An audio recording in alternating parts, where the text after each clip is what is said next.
Dear viewers, आप सभी का पाथफाइंडर्स बाय अकेडमी पे स्वागत है and I hope you are doing great. Recent time में आपको पता है कि इंडिया चाइना के रिलेशन में एक सिग्निफिकेंट ब्रेक थ्रू देखने को मिला। जिस तरीके से 2020 में गलवान हुआ वो एक तरीके का 1962 मोमेंट था इंडिया चाइना के रिलेशन में, बिकॉज एक तरीके का डेडलॉक बना था इंडिया चाइना के रिलेशन में। लेकिन लास्ट मंथ दोनों कंट्री और खासकर जो दोनों लीडर्स उन्होंने प्रैग्मेटिज्म दिखलाया, prime minister Modi and Chinese president Xi Jinping, वो दोनों एग्री किए डिसएंगेजमेंट के प्रोसेस को और इनफैक्ट डिसएंगेजमेंट हो भी चुका है और आने वाले टाइम में प्रोबेबली डी एस्केलेशन होगा। अगर ऐसा होता है तो इंडिया चाइना के रिलेशन में काफी ज्यादा स्ट्रांगनेस, काफी ज्यादा कन्वर्जेंसेस देखने को मिल सकता है। और इसी बात की कल्पना नेहरू ने की थी, इसी बात की कल्पना डेंग जियाओपिंग जो चाइना के बहुत बड़े प्रमुख लीडर हैं उन्होंने किया था कि 21वीं सदी इंडिया और चाइना का होते हुए नजर आ रहा है। लेकिन इंडिया तो हमेशा से ये चाहता है, चाइना हमेशा से डिसअपॉइंट करता है, चाहे वो बॉर्डर का इशू हो, चाहे वो पाकिस्तान के साथ दोस्ती करके इंडिया को परेशान करने की साजिश हो या बाकी चीजों में। लेकिन एक जगह इंडिया चाइना बहुत अच्छे से कन्वर्ज करते हैं, खासकर रीसेंट टाइम्स में ये देखने को मिला है, वो है क्लाइमेट चेंज के नेगोशिएशन में। क्लाइमेट चेंज के नेगोशिएशन में इंडिया चाइना एक साथ मिलकर वेस्टर्न हिपोक्रेसी को आउटराइटली एक्सपोज करते हैं और यही चीज हो रहा है अभी जो 29th कॉप चल रहा है बाकू अजरबैजान में। वहां भी इंडिया चाइना और बेसिक कंट्री के जो पार्टनर्स है ब्राजील और साउथ अफ्रीका, इनके साथ मिलके वेस्टर्न कंट्रीज खासकर यूरोपियन यूनियन के हिपोक्रेसी को एक्सपोज कर रहा है कि कैसे यूरोप यूनियन दुनिया भर को एक्सप्लॉइट करके आज इस लेवल पे पहुंचा।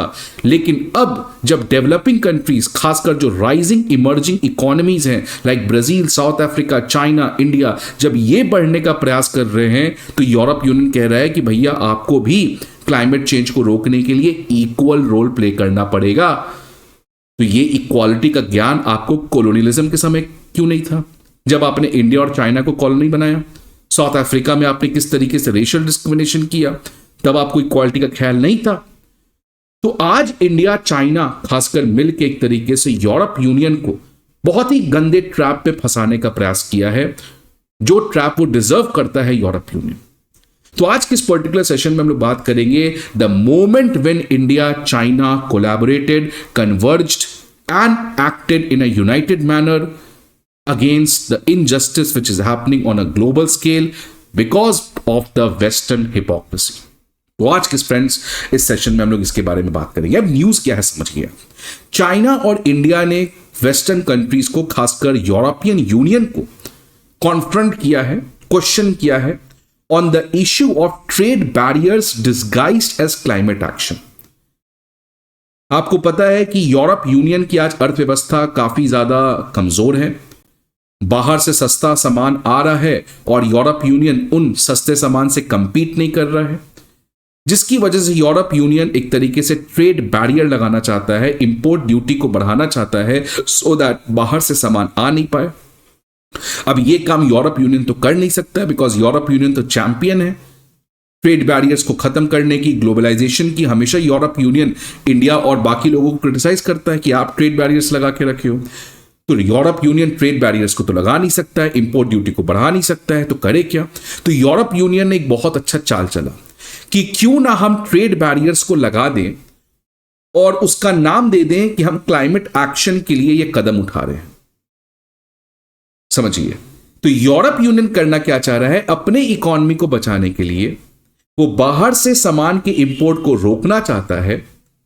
इसके लिए वो अपने इंपोर्ट ड्यूटी को बढ़ाना चाहता है, ट्रेड बैरियर्स को लगाना चाहता है और समाज को ये बताना चाहता है, कंट्री को बताना चाहता है, दुनिया को बताना चाहता है कि भैया ये ट्रेड बैरियर नहीं है, ये मैंने क्लाइमेट एक्शन के लिए बहुत ही नोबल कदम उठाया है।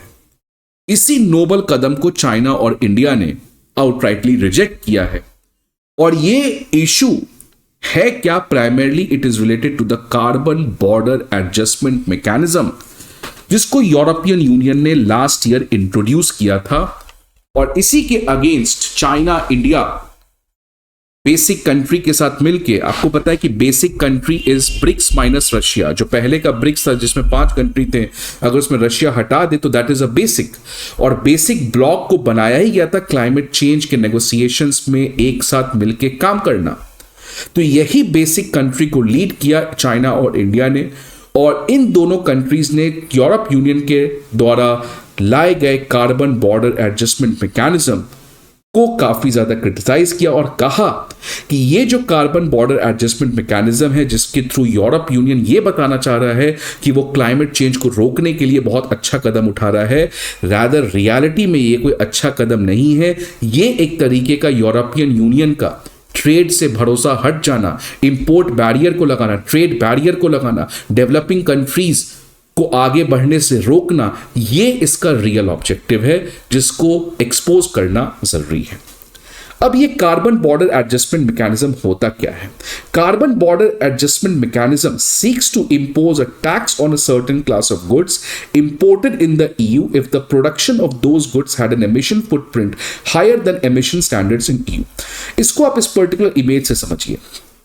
अगर मान लीजिए कोई फैक्ट्री यूरोप यूनियन में अपने फैक्ट्री को एस्टैब्लिश करती है, तो उससे जो प्रोड्यूस किया गया सामान है उसका मान लीजिए प्रोडक्शन कॉस्ट है 75 यूरो।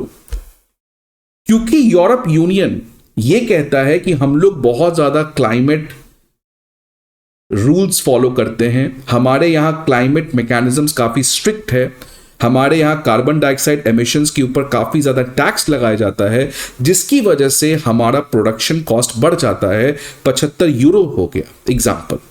इससे बचने के लिए यूरोप यूनियन क्या कह रहा है? इससे बचने के लिए फैक्ट्रीज जो हैं वो यूरोप यूनियन में फैक्ट्री ना लगा के किसी डेवलपिंग कंट्री में जाके अपने फैक्ट्री को लगाते हैं और वहां से फिर सामान को प्रोड्यूस करके यूरोप में एक्सपोर्ट कर देते हैं, जिसकी वजह से यूरोप की जो लोकल फैक्ट्रीज हैं उनसे जो बनाया हुआ गुड्स है वो बाहर के एक्सपोर्टेड गुड्स के साथ कंपीट नहीं कर पाता है, जिसकी वजह से यूरोप यूनियन में डी इंडस्ट्रियलाइजेशन हो रहा है। तो इसलिए यूरोप यूनियन ने कहा है कि अगर हम क्लाइमेट चेंज को रोकना चाहते हैं तो हमें कार्बन डाइऑक्साइड के एमिशन के ऊपर जो टैक्स है वो सेम लगाना पड़ेगा, चाहे वो फ्रांस हो, चाहे वो जर्मनी हो, या चाहे वो इंडिया हो, बांग्लादेश हो, या कोई भी कंट्री हो।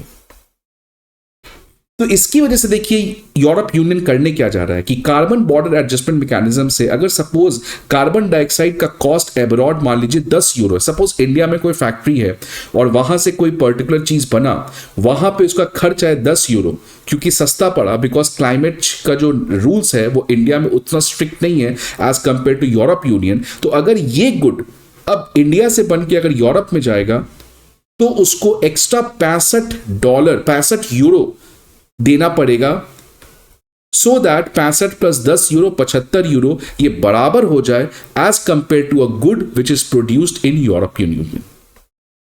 और ये steel, aluminium, electricity, fertiliser, cement in 5 sectors के ऊपर लगाया जाएगा, जिसको आगे जाके और बढ़ाया जाएगा।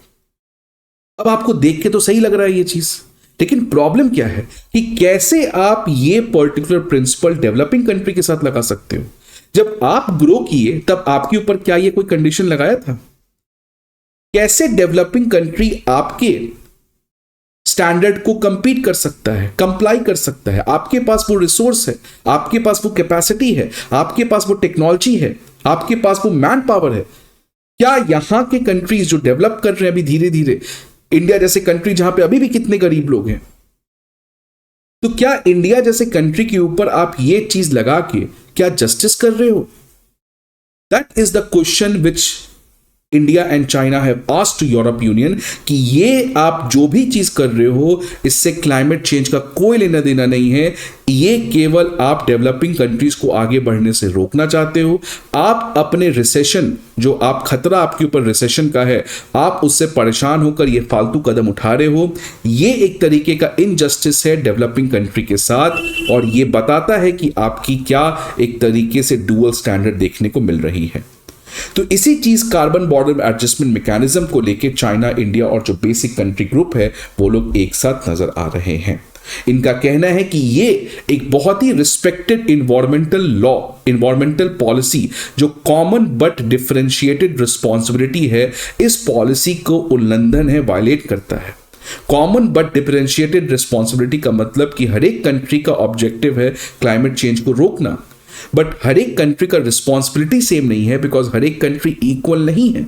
जो डेवलप कंट्री है उनकी ज़्यादा रिस्पॉन्सिबिलिटी है, लेकिन जो डेवलपिंग कंट्री है उनकी कम रिस्पॉन्सिबिलिटी है, और जो लीस्ट डेवलपिंग कंट्री उनकी और कम रिस्पॉन्सिबिलिटी है। तो अगर CBDR जो एक गोल्डन स्टैंडर्ड है, जिसकी पॉलिसी हमेशा से दुनिया ने माना है, ये जो CBAM है, कार्बन बॉर्डर एडजस्टमेंट मैकेनिज्म, ये वायलेट करता है CBDR के प्रिंसिपल पे, और इसीलिए यूरोप किसी भी तरीके का डिस्कशन नहीं चाहता। अब देखिए हुआ क्या कि इंडिया और चाइना ने कहा कि भैया CBAM के ऊपर डिस्कशन करो, बिकॉज ये एक तरीके का ट्रेड बैरियर है।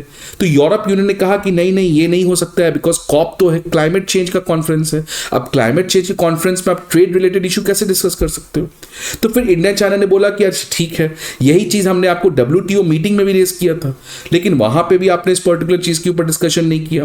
तो एक तरीके से यूरोप यूनियन इसके ऊपर डिस्कशन चाहता ही नहीं है, बिकॉज उसको पता है कि ये जो भी चीज कर रहा है इसमें कोई तथ्य है ही नहीं। इसके अलावा क्लाइमेट फाइनेंस के ऊपर भी ये कंट्रीज मिलके, खासकर इंडिया ने बहुत ज्यादा अटैक किया डेवलप कंट्री को कि आप $100 बिलियन का फंडिंग इंतजाम नहीं कर पाए, अब आप क्या आगे $1 ट्रिलियन पर ईयर का फंडिंग इंतजाम कर पाओगे? तो बात मैं इसी चीज की कह रहा था कि आज सीरियसली यूरोप में एक रिसेशन का खतरा है, और यूरोप अपने फैक्ट्रीज को किसी तरीके से बचाना चाहता है। यूरोप अपनी इकोनॉमी को किसी तरीके से बचाना चाहता है। वो चाहता है कि जो भी फैक्ट्रीज यूरोप से बाहर गए हैं आज वो सब वापस आ जाए, लोकल जॉब्स क्रिएट हो, लोकल एम्प्लॉयमेंट बढ़े, लोकल प्रोडक्शन हो, मैन्युफैक्चरिंग सेक्टर बढ़े। इसके लिए वो इस तरीके से क्लाइमेट एक्शन के नाम पे ट्रेड बैरियर्स लगा रहा है। और अब डोनाल्ड ट्रंप के आने की वजह से तो क्लाइमेट चेंज की तो और हालत खराब हो जाएगी, बिकॉज डोनाल्ड ट्रंप वही पर्सन है जो पेरिस एग्रीमेंट से भी बाहर हो गए थे, और अब प्रोबेबली वो अगले बार जब चुन के आएंगे तो वो और ज्यादा क्लाइमेट चेंज को लेस प्रायोरिटी पे रखेंगे।